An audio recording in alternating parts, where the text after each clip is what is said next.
Before we begin today, I am inviting us all to experience some discomfort. We may experience it differently, but I invite us to all hold space for it and for each other in whatever way it manifests.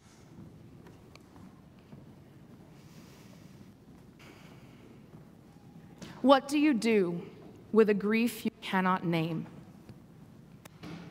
How do we begin to comprehend the magnitude of it when words are woefully inadequate to express the depth of our emotions? Through them, identify them before they threaten to swallow us whole or welcome us with arms, as Maya Angelou so eloquently puts it. What do you do with grief you cannot name? Plenty of people have tried. One of the most universal human experiences is grief. And yet we as a society are not very good at allowing space for it, particularly if that grief. This is not to say all grief is private, far from it. But if we consider the ways in which we are allowed to grieve, how many spaces outside of our homes do we actually have where we can experience and truly feel the overwhelming complexity of grief with understanding, without judgment? The only place that comes to mind is this one, a house of worship. Isn't that part of what we're taught? That our religious is there for us when we fall and cannot continue? What about when others fall? When others suffer and grieve? What then? Basic logic would suggest we could and should offer sanctuaries, safe havens for others to use and feel welcome. Doesn't the Gospel of Matthew tell us that God invites all who are struggling hard and carrying heavy loads, and God will give us rest and comfort? Because if we look to our own history, our own record as human beings, look around you. Yes, we're in a man-made building, but what of the land? How did we come by it? What of those forced out of their homes to make room for colonists and the imperialists? I was 16 before I ever encountered readings that brought into focus the sheer scope and depth of the harm done at the expense of human lives and cultures in order to create the colonies. A sophomore in high school, before I read texts that presented explorers like Christopher Columbus as cruel, inhumane, genocidal. Before then, they were taught to us as heroes, exploring undiscovered countries and bringing back untold riches to their rulers. What our lessons left out was that they did this all while ignoring, dismissing, or outright delighting in the suffering of the indigenous communities they exploited for their own gain. What do you do with a grief you cannot name? Because when we can no longer suppress it, that grief will come out for all to see. It likely won't even be close to a controlled expression of emotion. And that leaves us discomforted. It makes us uncomfortable to see people so visibly dysregulated and acting out. How often do we react to them with impatience or frustration? How often do we respond to grief with anger or indifference? Because to me, the question first in my mind upon seeing someone acting out is, why? Why does this person feel they have no other way to express this?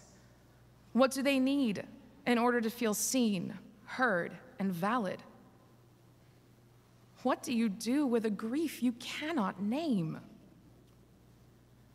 When I look at the gospel this week, I see a deep grief in Jesus. Today we take a break from Mark and read from John's account of Jesus in the temple. We're approaching the Passover of the Last Supper, just days before the crucifixion. Jesus and his disciples arrive at the temple, as would be expected of Jews visiting Jerusalem. Since Roman currency was not allowed in the temple, money changers worked there to exchange one coin for another that could be spent freely. Animal sacrifices were also a normal part of rituals and services, and it was easier to guarantee an animal for sacrifice if you bought it in the temple itself, rather than trying to lead the animal all the way up from the market. And then Jesus, after looking around at the scene before him, makes a whip out of ropes, chases the people and animals from the temple, flips tables, and shouts. It's a scene we expect more from reality television than the Son of God. So let's ask ourselves why. Why is this the action Jesus takes? Where is his grief manifesting as anger, directed? Why does he make this choice? Who is Jesus really mad at? What does he do with a grief he cannot name? Because Jesus isn't angry with the people working in the temple and doing their jobs. That would be like blaming customer service for the line being long when their location is deliberately understaffed. No, Jesus sees the big picture here. He can see the ways in which those at the very top of the system use their power to manipulate and cause harm. Rome is the occupying force in Jerusalem at this time. The Jews are afraid for their very lives and safety. Stepping out of line could lead to, at best, a fine or physical punishment, and at worst, death.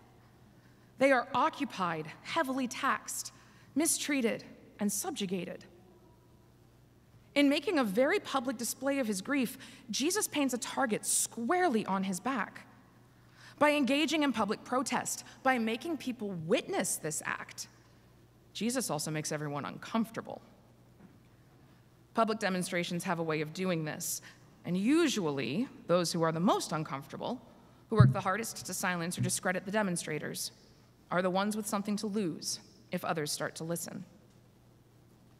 So why does John present us with this aspect of Jesus, one willing to show his grief through public rage and acting out in the holiest building in the city? Part of his reasoning is timing. John was writing to an audience who had not seen Jesus with their own eyes. And here, the temple is a metaphor for Jesus' body.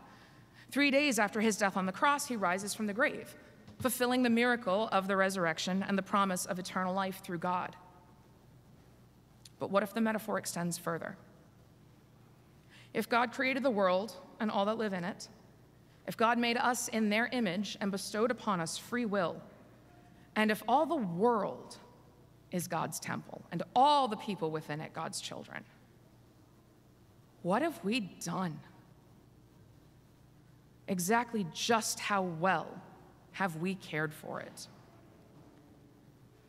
Contrary to what late-stage capitalism would have you believe, money made or wealth amassed is not the measure of this. In fact, the systems we currently live under support, reinforce, and perpetuate harm not only us, but also, if not especially, those more vulnerable than ourselves. When they try to voice their grief, what happens? Do we listen? Do we hold space for them to move through and process their grief? Not generally. Our very presidents and leaders endorsed the forced march of First Nations people in the Trail of Tears, confined entire ways of life to reservations, and continue to work to eradicate all elements of First Nations cultures they can. Colonizers with pale skin made false promise after false promise, taking every advantage with no consideration to the humanity of the people they displaced, tortured, and murdered to do so. They hunted entire species like the buffalo to extinction. They claimed their settlements were God-given as part of manifest destiny. And to this day, the disrespect and dehumanization continue as companies build oil pipelines through sacred land or deface national monuments for the resources within, or online communities appropriate specific First Nations terms. I wonder how the land still grieves for some of her earliest caretakers and stewards. What of our African American siblings? What of the grief of their families? Stolen and sold, enslaved and tortured, deliberately broken apart, treated worse than chattel. Some people fought for abolition, but the battle for civil rights continues to this day. And I'm sure members of our justice and advocacy ministry could speak more to this than I can. But every time you see Black Lives Matter or say their names, that is grief begging to be heard. That is humanity demanding to be seen. Do we listen? Do we face their grief and bear witness to it? Do we hold those with the ability to enact change accountable for their responsibility? Or do we watch and wait in resignation and horror for another Sandra Bland, another George Floyd, another Emmett Till? And what of our Arab and Muslim siblings? Since the collective cultural shock and societal grief over 9/11, Islamophobia and violence towards Muslims has certainly risen in America. Would that we were alone in this. But for this conflict, we have to look no further than any news or media outlet to see the latest approximate civilian casualties in Palestine. Civilian. Not militant, not armed, not violent.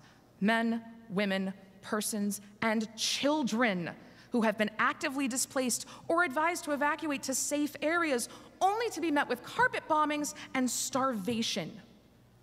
The people of Palestine have spent the past 5 months screaming for the world to hear them, to witness their grief, and to do something.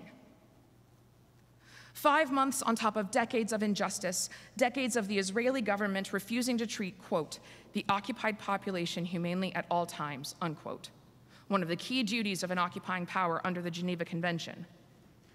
And note, we are speaking of governmental actions here, not against the Jewish people or the Jewish faith, what their government has been doing. And according to Amnesty International, the Israeli government is breaking every other duty an occupying power has in how they are treating Palestine. Israel is actively blocking humanitarian aid from reaching Gaza.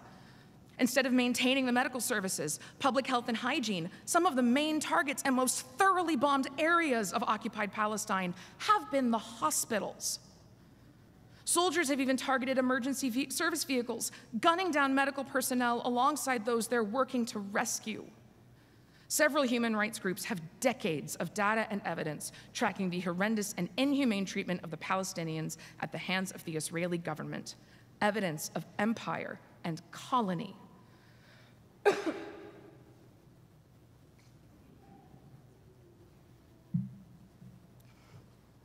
When South Africa brought charges of genocide against Israel in the International Court of Justice, the ICJ, earlier this year, Israel's defense was this: that despite 23,000 casualties up to that point, including 10,000 children, their actions did and do not constitute genocide because the deaths are, quote, unfortunate, necessary collateral damage, end quote.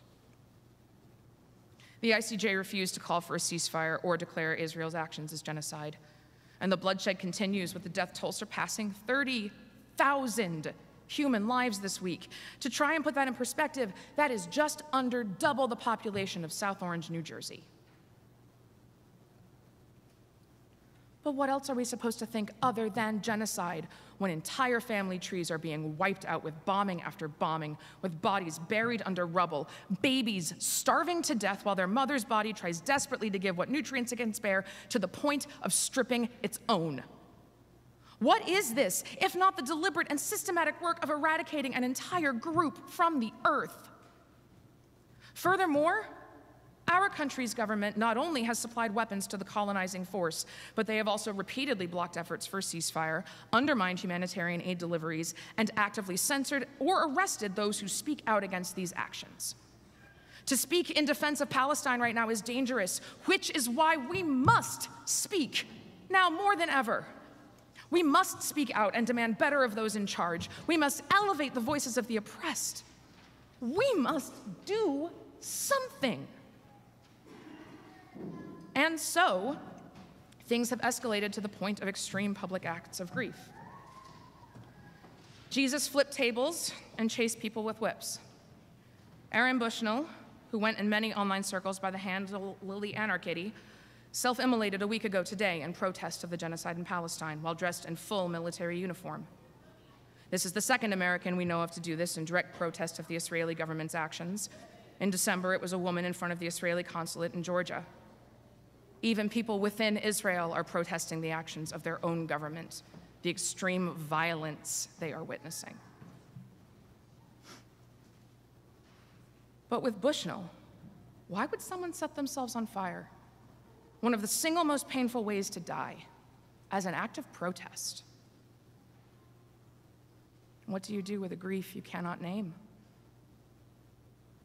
Temple University's Professor Ralph Young says this is, quote, an act of despair.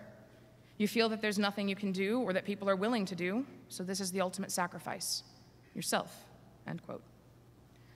University of Rochester's Jack Downey, a professor who mostly focuses his research on modern movements for justice, says that self-immolation is, quote, the most violent, non-violent type of action. People are choosing to end their own life as a public statement. The statement is meant to be shocking and is meant to articulate their level of grievance, end quote.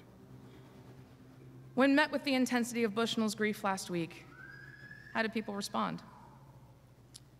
At least one armed officer, a Secret Service agent according to some, pulled a gun on the burning soldier and screamed at Bushnell to drop to the ground. And reporting this week about it ranges from hailing Bushnell as a martyr to painting the action as that of a dangerous anarchist suffering from intense mental illness. So, to recap, our reaction when faced with immense and boundless grief is most often to either turn away, closing our hearts and minds to the suffering, or to threaten the lives of the victims, to further try to silence voices so desperate to be heard that they could be screaming, "Yop!" I heard in passing recently that those who have died in Gaza over the last 5 months likely would have died anyway. That this conflict has gone on so long that it will never have a solution. That there will always be conflict and blood and death in the Middle East. That this has been going on for longer than I've been alive and will continue long after I am gone. I do feel grief for those speaking such words. Grief that they cannot see any other options or solutions.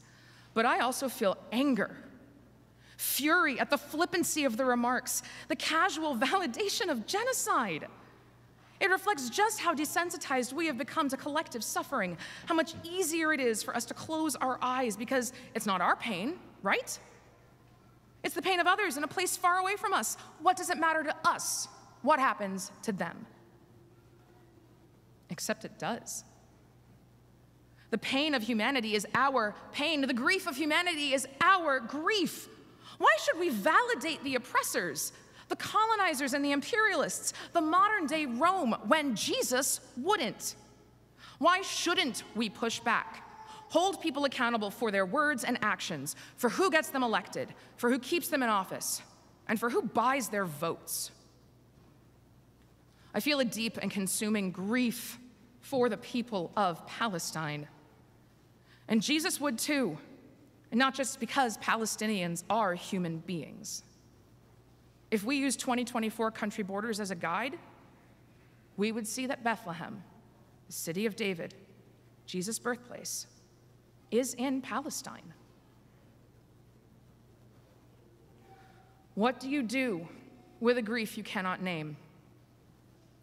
We must bear witness. We will not look away from suffering. We must be willing to sit with the discomfort and see how it challenges and changes us. Jesus' path and message is one of radical love and change, but in order to do this, we have to let go of empire.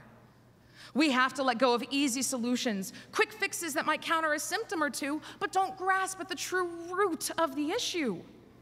We must let go of exploitative practices, challenge lawmakers who are currently working to legalize child labor in this country once again, corporations who would roll back environmental and worker protections, billionaires fighting to avoid paying their fair share of taxes.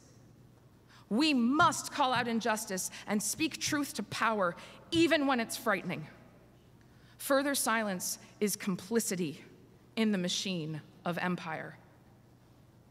But we must also create and hold space for the people who are suffering, and that includes ourselves. We cannot exclude ourselves from the love and compassion offered through God and Jesus. We can honor our pain, and we can amplify the stories of those most hurt by these oppressive systems. As we have privilege in whatever form it takes, so is it our responsibility to use that privilege well and demand better of our society. What do you do with a grief you cannot name? Maybe it's time we all follow Jesus and flip some tables. Amen.